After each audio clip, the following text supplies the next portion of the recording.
Arestado sa Pasay City ang isang lalaking wanted dahil sa pangahalay umano sa isang batang babae sa Negros Occidental. Itinanggi na akusado ang paratang at may unang balita si James Agustin.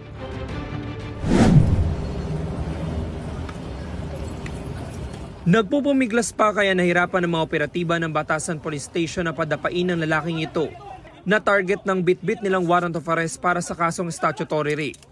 Ang 34 anyos sa lalaki, kadarating lang sa isang bus terminal sa Pasay nang siya ay maaresto. May nakuha pang baril sa kanya na kargado ng mga bala. Nakatanggap po tayo ng impormasyon na cited itong suspect somewhere in Bicol, and we exerted effort to monitor his movement. At yun, na-monitor natin na papatawid siya ng Maynila, and then doon na natin siya inabangan sa may Pasay terminal, bus terminal.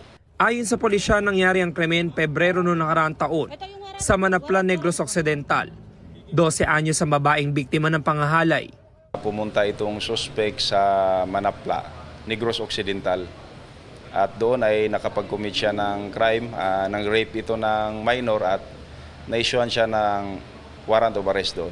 Sa imbestigasyon na pag-alaman na hindi lisensyado ang nakuhang baril mula sa lalaki, inalam pa ng pulisya kung nagamit ito sa ibang krimen.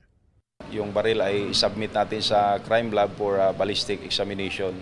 And of course, ipapakross-match din po natin yan doon sa mga areas kung saan siya nanggaling na mayroong mga reported shooting incident.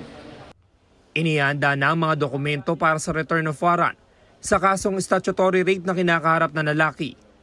Kaugnay naman sa nakuhang baril, maharap siya sa reklamong paglabag sa Comprehensive Firearms and Ammunition Regulation Act. Wala ho ako masasabi kasi hindi ko rin alam yan. Pero alam niyo may warrant laban sa inyo? Hindi nga ho.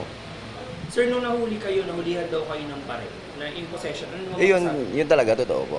Saan yung ginagamit? Wala naman, personal ko na yun. Mga protection ko na lang sa sarili ko. Ito ang unang balita.